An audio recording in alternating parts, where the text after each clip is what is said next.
감사합니다. 이제 우리 하나님의 말씀 같이 찾으시겠습니다. 오늘은 다니엘서, 구약성경 다니엘서 5장 24절부터 28절까지 말씀입니다. 우리 다 같이 합독하시겠습니다. 시작합니다. 이러므로 그의 앞에서 이 손가락이 나와서 이 글을 기록하였나이다.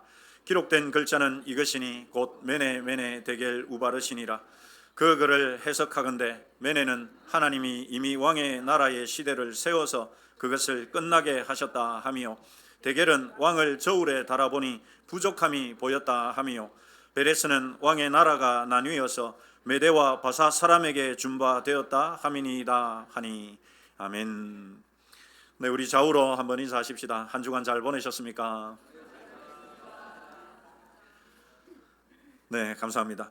여러분, 우리가 사는 세상 참 빠르게 변하고 있고 사람들은 그 빠른 속에서 정말 분주하게들 살아갑니다. 그러면서도 각자의 자신들의 방식대로 이 즐거움을, 기쁨거리를 추구하고 찾아다닙니다. 여러분, 세상 사람들이 자기의 기쁨을 위해서 하는 찾아가는 가장 일반적인 것이 술이 아닐까 생각합니다. 특별히 우리 대한민국은 이 술 문화가 참 대단한 나라이죠. 여러분, 사람들은 술자리에서 어울리면서 스트레스를 풀기도 하고 때로는 어려움과 문제들을 그 술의 힘을 빌려서 잊으려고 하기도 합니다. 또 그렇게 술을 마시면서 이 사람들과 함께 어울리면서 잔을 부딪히면서 여러분 건배를 하기도 하죠. 근데 보통 건배를 할 때 건배사들이 있는데 여러분 좀 아십니까? 옆 사람 이렇게 얼굴 한번 보시죠. 건배사 좀 아는가? 네. 여러분, 건배사 가운데 이 당나귀, 이거 옛날 겁니다. 제가 조사했는 게 옛날 겁니다. 당나귀 이러면서 건배를 한다는데 당나귀가 무슨 뜻인지 혹시 아십니까? 당신과 나의 귀중한 만남을 위하여라는 뜻입니다. 사이다도 있습니다. 사이다 이렇게 외쳐. 사이다 혹시 뭔가 아시겠습니까? 네, 사이다는 사랑을 이술잔에 담아 다 함께 원샷이랍니다. 여러분, 우리 기독교인들도 건배사는 아니지만 음료수 가지고 한 번씩 하는데 혹시 여러분 들어보셨는지 모르겠습니다. 주나발이라고. 주나발, 어감이 조금 이상해서 그렇지 여러분, 주나발 굉장히 좋은 의미입니다. 주나발 혹시 뭔지 아십니까? 한두 번씩 해보신 것 같습니다. 주님 나라 발전을 위하여라는 말이죠. 그런데 여러분, 1990년대 후반에 우리나라에 어떤 일이 있었습니까? IMF로 참 나라가 힘들 때였죠. 그런데 이 당시에 이 서울 강남의 일부 부자들은 부유층들 사이에 유행했던 건배사가 9시 뉴스에까지 보도된 적이 있었습니다. 그 IMF가 한참일 때 이 서울 강남권의 부유층들이 술잔을 부딪히면서 외쳤던 건배사 혹시 뭔지 아십니까? 모르셔도 됩니다. 이대로 영원이었습니다. 이대로 영원히. 왜 이대로 영원이냐? 다들 IMF로 힘들어서 허덕허덕거리고 있을 때였는데 왜 그들은 이대로 영원히를 외쳤을까요, 여러분? IMF 전만 하더라도 이 부자들이 별로 두드러지지 않는 거예요. 백화점에도 웬만한 사람들 다 가고 고급 레스토랑에도 다 가고 이랬는데 IMF가 딱 터지고 나니까 진짜 부자들과 대충 중산층들과 확 차이가 나버려요. 이제는 자기들만 대우받는, 그들은 걱정이 없으니까. 그래서 그들은 그 고급 술집에 모여서 그렇게 잔을 부딪히면서 이대로 영원히를 외쳤었다고 합니다. 온 나라가 부도 위기에 처하고 수많은 가장이 직장을 잃고 거리로 내몰리던 그 혹독한 겨울에 누군가는 그렇게 모여서 서로 술잔을 부딪히면서 이대로 영원히를 외쳤던 것이죠. 이 남들의 고통은 아랑곳하지 않고 자신들의 안락한 성 안에서 그렇게 영원한 쾌락을 꿈꾸었던 것이죠. 그런데 여러분, 우리는 역사를 통해서 잘 알 수 있습니다. 인간이 쌓아놓은 그 안락함, 인간이 쌓아놓은 안전한 성은 결코 오래 가지 못한다라는 사실입니다. 우리가 읽은 오늘 이 본문 다니엘 5장에도 이대로 영원히를 외쳤던 한 왕이 있습니다. 바벨론 제국의 마지막 벨사살 왕입니다. 여러분, 이 벨사살 왕은 이 당시에 좀 국제 정세를 좀 우리가 이해할 필요가 있었는데요. 이 벨사살 왕의 할아버지 이 느부갓네살 때 이 바벨론 제국은 최강대국으로서 번성을 누립니다. 그때는 여러분 이 바벨론의 부가 정말 엄청났습니다. 그런데 이제 시간이 지나면서 그 강력했던 바벨론의 국운도 점점 기울기 시작하고 있었고, 이 바벨론의 동쪽에 메대와 바사라고 하는 이 강력한 연합군이 파죽지세로 이 바벨론의 땅들을 점령하기 시작하고 있었습니다. 그리고 이 벨사살이 오늘 다니엘 5장에 나오는 이 상황에서는 이미 바벨론의 대부분의 영토가 이 메대 바사 연합군에 정복당한 상황이었고요. 이 바벨론 성도 그들에 의해서 포위당한 상태였습니다.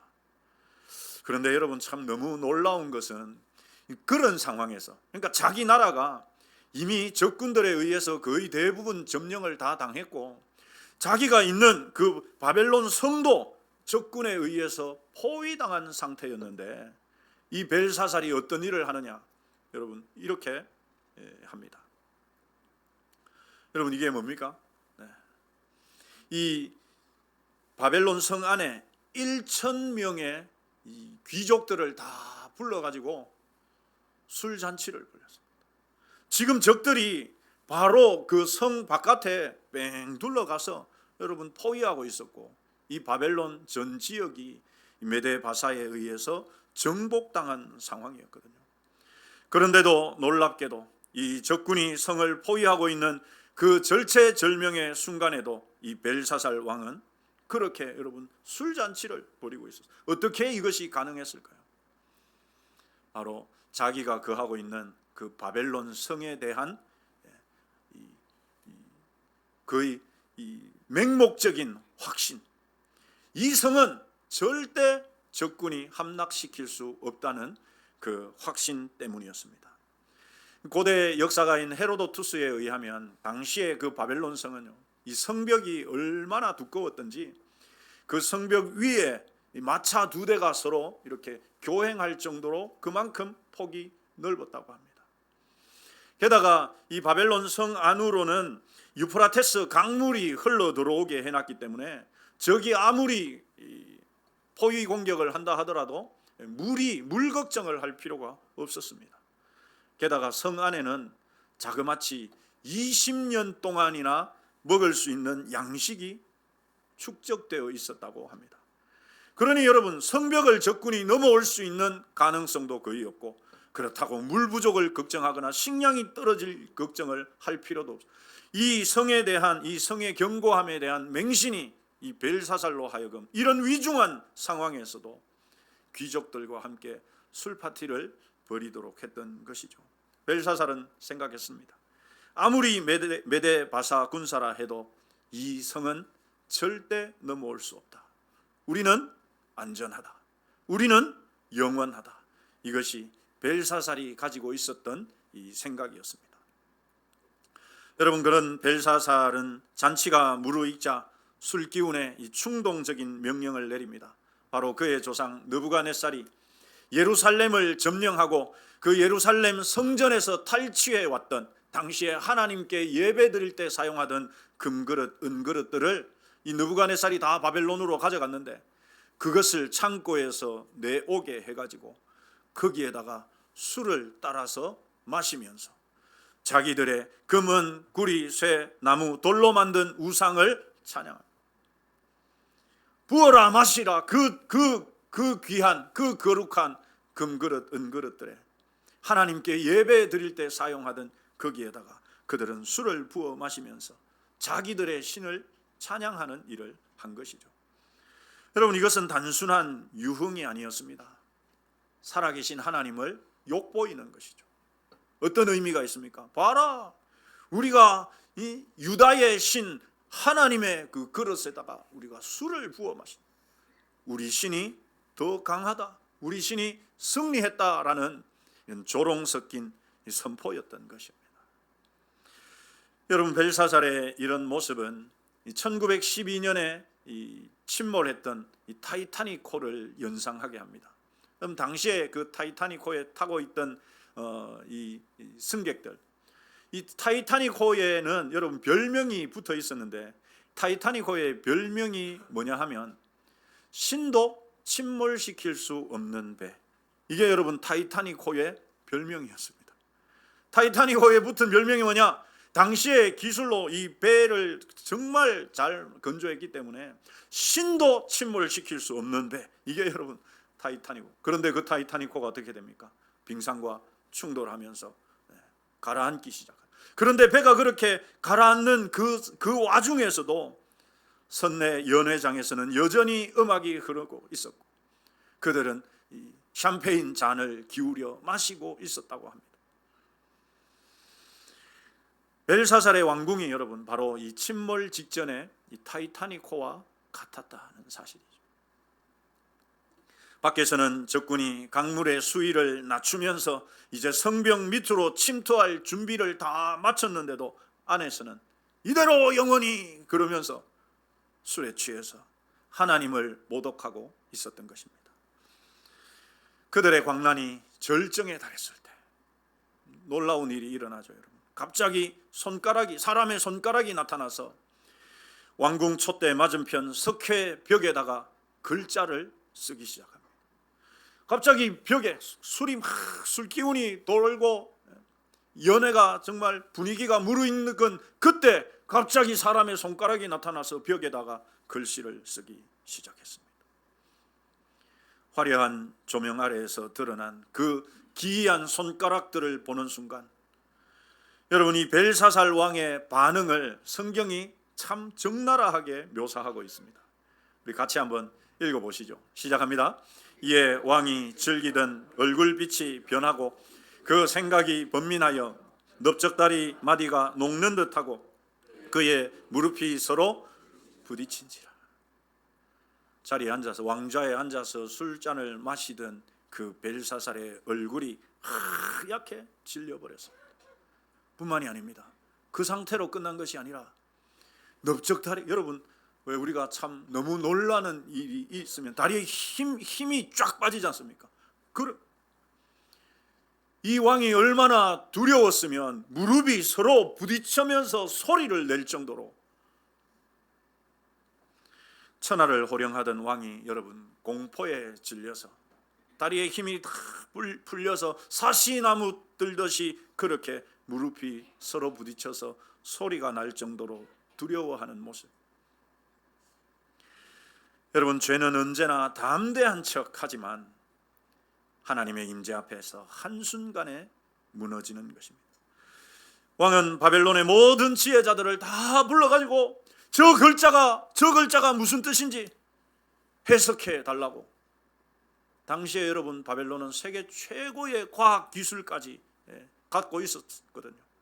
그러니 당대의 과학자들이 정말 내놓으라 하는 지식자들인데 어느 누구도 그 글을 해석하기는커녕 읽을 수조차 없었습니다. 우여곡절 끝에 다니엘이 불려오죠. 그리고 노년의 다니엘은 두려워하는 왕에게 담대하게 그 글을 읽고 해석해 줍니다. 여러분, 다니엘이 읽어 내려간 글자 우리도 같이 한번 읽어보시죠. 시작합니다. 기록된 글자는 이것이니 곧 메네 메네 데겔 우바르신이라. 메네 메네 데겔 우바르신. 메네는 두 번이 반복되죠. 메네 메네 데겔 우바르신. 먼저 이 메네라고 하는 이 단어, 이것은 수를 센다라는, 하나 둘 셋 넷, 수를 센다라는, 헤아린다라는 뜻입니다. 그러니까 메네가 두 번이 나왔으니까 헤아리고 또 헤아린다라는 말이 되겠죠. 여러분, 이것은 벨사살 왕의 통치 기간을, 하나님께서 그 벨사살 왕의 통치 기간을 다 헤아려 보니까 이제 끝났다는 말이에요. 이제 끝이 났다. 그 날수를 계산해 보니까 이제 끝났다는 뜻입니다. 칼빈은 이 부분을 해석하면서 이렇게 해석합니다. 하나님은 이 땅의 모든 통치자의 권세를 정해진 기한 동안만 허락하신다. 여러분, 이 땅의 대통령이든 왕이 됐든 수상이 됐든 그들의 통치 기간이 여러분 하나님께 달렸다는 사실을 믿으십니까? 우리 하나님께 달려있다는 사실을 믿으십니까? 여러분 이걸 우리가 믿어야 돼요. 여러분 오늘날 우리가 살고 있는 시대도 마찬가지입니다. 우리의 생명, 우리의 건강, 우리가 가진 물질 뿐만이 아니라 우리의 생명까지도 이 모든 것에는 하나님이 정하신 기한이 있다. 하나님이 정하신 기한이 있다. 그래서 하나님께서 그걸 이렇게 세어보시고, 하나님께서 세어보시고 때가 되면 어떻게 됩니까? 끝나는 거죠. 때가 되면 끝이 나는 것입니다. 영원한 것은 없습니다. 하나님의 카운트다운이 마치면 그 모든 것이 그 순간에 끝나는 것입니다. 여러분 우리 한번 따라서 하십시다. 하나님의 카운트다운이 마치면 그 순간 다 끝난다. 그렇습니다, 여러분. 우리가 이 세상에서 뭐 좀 누리면서 잘 사는 분들 영원히 아까 서두에 이야기한 것처럼 이대로 영원히를 아무리 외친다 하더라도 하나님께서 숫자를 세가지고 너 오늘 끝났네? 끝입니다. 모든 것이 끝입니다. 나라도 마찬가지고 권력도 마찬가지고 심지어 한 사람 한 사람의 생명도 마찬가지라는 사실이죠. 두 번째 단어인 여러분 이 데겔이라는 말은 한번 따라서 하십시다. 무게를 달다. 한 번 더 하십시다. 저울에 올리다. 여러분 혹시 이 몸무게에 대해서 또 다이어트를 하거나 몸무게에 민감한 분들은 아침마다 어디에 올라갑니까? 저울에 올라가시죠. 오늘 아침도 올라갔다 오셨습니까? 저울에 올라갑니다. 거기에 이제 감이 없거나 둔감하신 분들은 아예 올라갈 생각을 안 하시죠. 이 데겔이라는 말이 무슨 말이냐? 하나님이 이 벨사살 왕을 하나님의 저울에 딱 올려서 무게를 달아봤다는 말입니다. 그렇게 달아봤는데 어떻게 됐다? 따라서 하십시다. 부족하다. 모자라다. 하나님께서 이 벨사살을 하나님의 저울에 딱 달아봤는데 하나님이 기대하신 그 가치가 나오지 않은 거예요. 벨사살을 하나님의 공의라는 저울에 올려놓고 보니까 함량미달이더라. 왕으로서의 책임도 하나님을 향한 경외심도 백성을 향한 긍휼도 그 어느 것 하나 하나님의 무게를 충족시키는 것이 없더라. 끝으로는 화려한 왕복을 입고 금잔을 지금 들고 마시고 있지만 하나님의 저울 위에서 그는 깃털보다도 가벼운 존재였다. 이것이 데겔이라는 단어였습니다. 여러분 마지막 이 우바르신의 우는 접속사 and 그리고라는 단어입니다. 바르신이라는 말은 나누다, 쪼개다, 나누다라는 단어 페레스의 복수형입니다.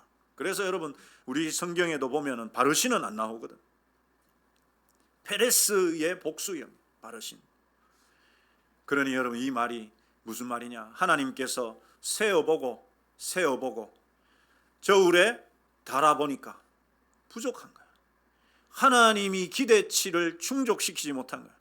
우바르신, 그래서 찢어버렸다, 나누어 버렸다라는 의미가 되는 것입니다. 여러분 이 예언은 그날 밤 바로 성취됩니다.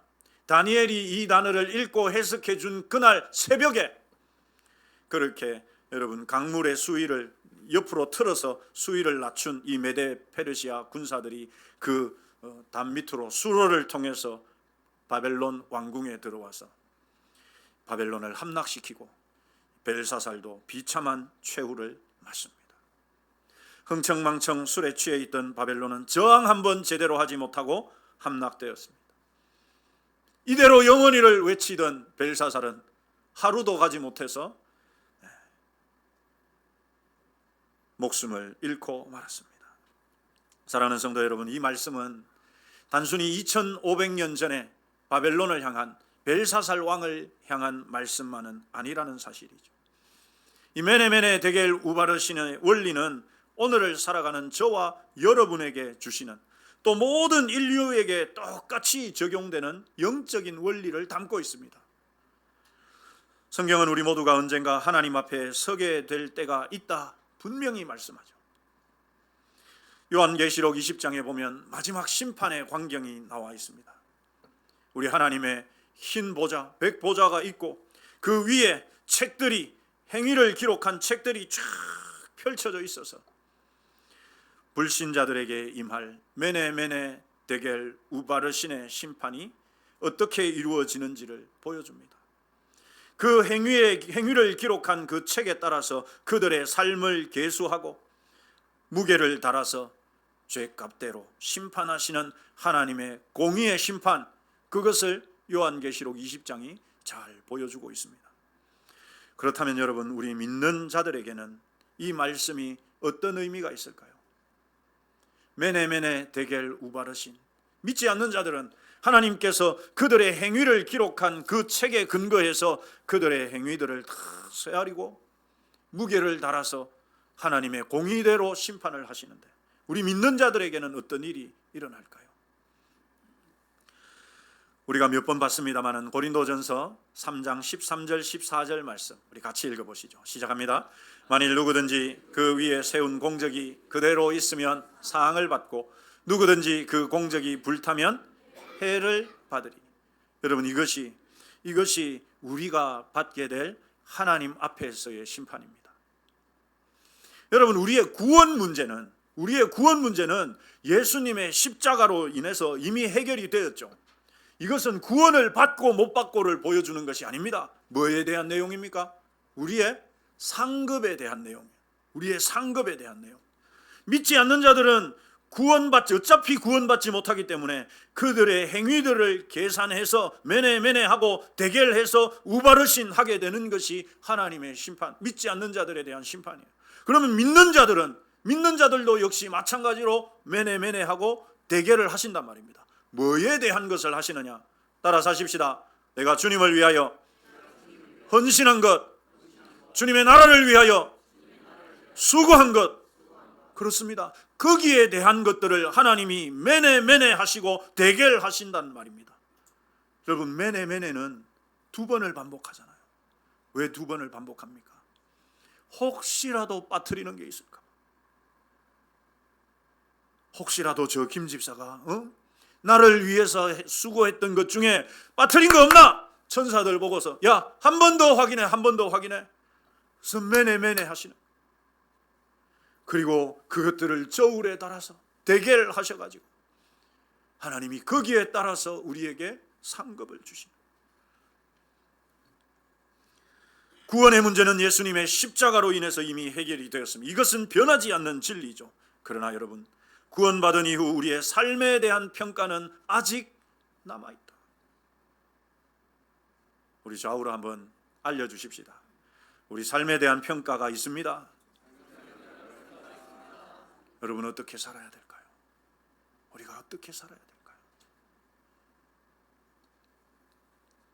우리가 이 땅에서 주님을 위해 흘린 눈물, 주님의 그 눈물 병에다가 다 담아 놓으시겠다 말씀하셨습니다. 이름도 없이 빛도 없이 섬긴 헌신들, 이웃을 향한 사랑의 수고들, 하나님이 모든 것들을 저울로 달아보신다. 저울로 달아보신다. 이것이 성도에게 있는 메네메네 대결입니다. 우바르신도 있죠. 어떤 이의 삶은 불타 없어질 지푸라기처럼 가벼울 것이고. 왜요? 우리가 고린도전서 13장 14절 15절에서 읽었으니까. 지푸라기 같은 그런 공적들은 불을 지나올 때 다 타버려서 다 날아가 버립니다. 그런데 어떤 이의 삶은 금 같은 보석과 같은 것들로 빛나면서 묵직한 영광으로 남아있을 것이다. 여러분, 다이너마이트를 발명해서 거부가 되었던 알프레드 노벨의 이야기를 아마 한두 번쯤 들어보셨을 거예요. 이 노벨이 다이너마이트를 발명하고 난 다음에 큰 부자가 됐죠.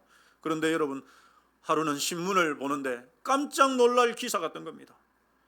자기가 죽었다고 부고 기사가 나버렸어요. 원래 자기 형이, 사촌 형이 죽었는데 그걸 신문사에서 잘못 알고 노벨이 죽었다고 기사를 냈는데 그 기사의 제목이 뭐냐? 죽음의 상인 노벨 드디어 죽었다, 이렇게 내버렸는 거예요. 노벨이 그 신문 기사를 읽으면서 깜짝 놀랐습니다. 이야, 이게 세상이 나에 대한 평가인가? 이게 세상이 나를 저울에 달아보는 대결인가? 충격을 받았습니다. 그래서 사람들의 기억하는 이 노벨은 죽음의 상인, 죽음을 팔았던 사람. 그는 깊은 번민에 빠졌습니다. 그리고 자기 인생의 무게를 바꾸기로 결정하죠. 그는 자신의 전 재산을 헌납해서 인류의 평화와 과학 문학에 공헌한 사람들에게 상을 주도록 유언을 남기죠. 그것이 여러분, 이 세계에 가장 권위 있는 최고의 상, 노벨상이 되었습니다.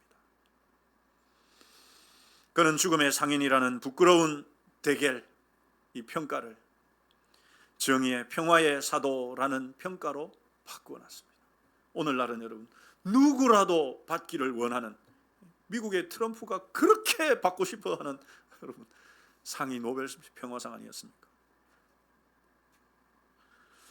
사랑하는 성도 여러분, 만약 오늘 하나님께서 우리 인생을 매네 하신다면 저와 여러분의 남은 날이 얼마나 될까요? 우리는 아무도 알 수 없습니다. 내 삶이 얼마나 남아있을지 그것은 어느 누구도 알지 못합니다.